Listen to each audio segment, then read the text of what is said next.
भारत के सबसे छोटे राज्यों में से एक है गोवा। रमणीय समुद्र तट, नीले पानी, सुनहरी रेत और सैलानियों के आकर्षण का केंद्र।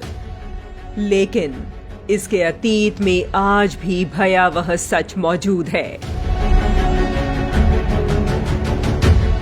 यह हिंदुओं का दुर्भाग्य ही कहा जा सकता है कि इस छोटे से राज्य में आज बचे हुए हिंदुओं को अपनी पहचान ऐसे स्मारकों में तलाशनी पड़ रही है जिन्हें कभी ईसाई मिशनरियों ने उन्हीं के रक्त से सींचा था।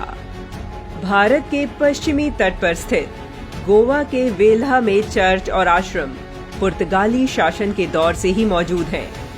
16वीं और 17वीं शताब्दी के बीच पुराने गोवा में व्यापक स्तर पर चर्चों और गिरजाघरों का निर्माण किया गया था। दुर्भाग्य से स्वतंत्र भारत में इन कुछ चर्चों और आश्रमों को वर्ष 1986 में विश्व धरोहर स्थल घोषित किया गया। यूं तो इतिहास में बहुत कुछ दफन है, लेकिन एक ऐसा स्तंभ जिस पर कभी कहीं भी बात नहीं की जाती, वह है गोवा का हाथ काटरो खम्भ। आज हम इससे संबंधित इतिहास को जानेंगे, लेकिन इससे पहले यह जानना आवश्यक है कि इसकी शुरुआत कब और कहां से हुई।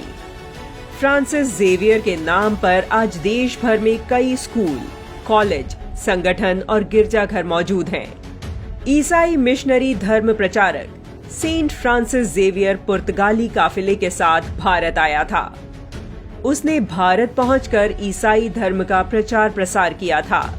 वह सोसाइटी ऑफ जीसस से जुड़ा हुआ था।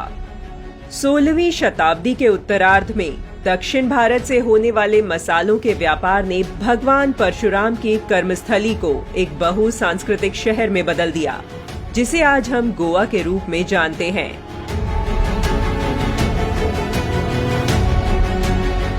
देखते ही देखते पुर्तगालियों ने खुद को यहाँ सत्ता में स्थापित कर लिया। पुर्तगालियों ने सुनिश्चित किया कि वहां के स्थानीय लोग भी अब उनके जैसी ही धार्मिक मान्यताओं का पालन करें।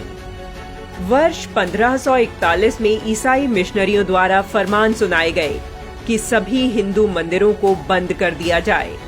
इसके बाद 1559 तक आते आते तकरीबन 350 से अधिक हिंदू मंदिरों को नष्ट कर दिया गया और मूर्ति पूजा पर प्रतिबंध लगा दिया गया। सेंट जेवियर ने देखा कि हिंदुओं के बालात धर्म परिवर्तन के उसके प्रयास पूरी तरह से कामयाब नहीं हो रहे थे। उसे समय रहते यकीन होता गया कि सनातन धर्म की आस्था अक्षुण्ण है। यदि वह मंदिरों को नष्ट करता है तो लोग घरों में ही मंदिर बना लेते हैं। उसने देखा कि लोगों को धारदार हथियारों से काटने, उनके हाथ और गर्दन रेतने और असीम यातनाएं देने के बाद भी सस्ती शराब और सनातन धर्म में से लोग सनातन धर्म को ही चुनते और मौत को गले लगा लेते। इसके बाद हिंदुओं पर यातनाओं का सबसे बुरा दौर आया। फ्रांसिस जेवियर ने गोवा का पूर्ण अधिग्रहण किया, हिंदुओं के दमन के लिए धार्मिक नीतियां बनाई और यीशु की कथित सत्ता में यकीन न करने वाले हिंदुओं को दंडित किया जाने लगा। अक्टूबर 1560 तक आम जनता के जिंदा रहने और उनके मरने से लेकर उनके भाग्य का फैसला ईसाई प्रीस्ट के हाथों में आ गया। यह सभ्यता की आड़ में आस्था का बेहद क्रूर और विभत्स अधिग्रहण था।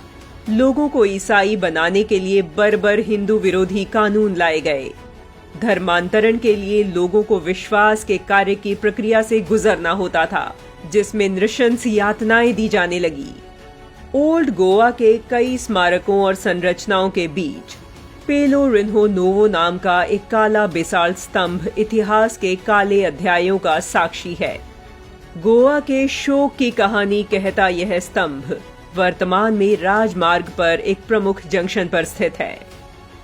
इस खंभ के नामकरण के बारे में कहा जाता है कि इसका हाथ कटारो नाम इसलिए पड़ा क्योंकि संत नाम से जाने जाने वाले फ्रांसिस जेवियर यहाँ लाकर उन हिंदुओं को बांध देता था जो ईसाई बनने से मना कर देते थे।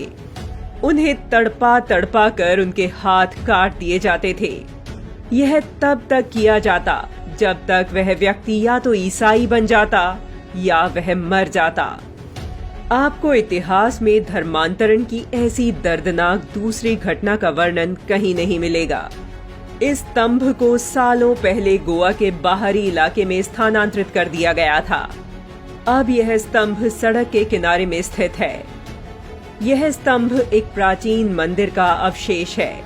यह कदम्ब राजवंश से संबंधित है, जिसे पुर्तगालियों ने कई मंदिरों को तोड़कर अपने दरवाजे और खिड़की की सजावट में इस्तेमाल किया था और बाद में यहाँ हिंदुओं को मारने का काम होने लगा। इस नरसंहार के बारे में लिखने वाले इतिहासकारों को भी सख्त यातनाएं दी गई। उन्हें या तो गर्म तेल में डालकर जलाया जाता या फिर जेल भेज दिया जाता। ऐसे ही कुछ लेखकों में Filippo सेसेस्ती, Charles Delon, Claudius Buchanan आदि के नाम शामिल थे।